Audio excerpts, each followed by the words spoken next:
Λοιπόν, να πούμε για το πρωτοχείο, αλλά ίσως χρειάζεται να πούμε κάτι πιο μπροστά, που ας πούμε πρέπει να συνοηθούμε που σημαίνει. Χρήματα πρέπει να πάρει το κράτος. Πρώτα να δώσει αυτά που χρωστάει. Να δώσει αυτά που χρωστάει είναι σημαντικό.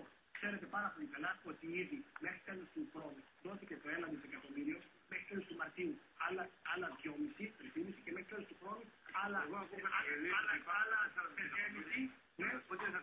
Άλλα 5,5. Ότι είναι 4 δισεκατομμύρια στα κρατικά ταμεία. Συν τα 2,8 που έρχονται, τα οποία αδυνατεί το κράτος λόγω της γραφειοκρατίας και του τρόπου με τον οποίο είναι οργανωμένη η όλη ιστορία, να παραδώσει στους δικαιούχους. Να σας πω, όλα αυτά που την ίδια ώρα απαιτεί από αυτό το οποίο σας οφείλει Μητροποτά και το σήμερα δεν τα πετύχω τώρα επειδή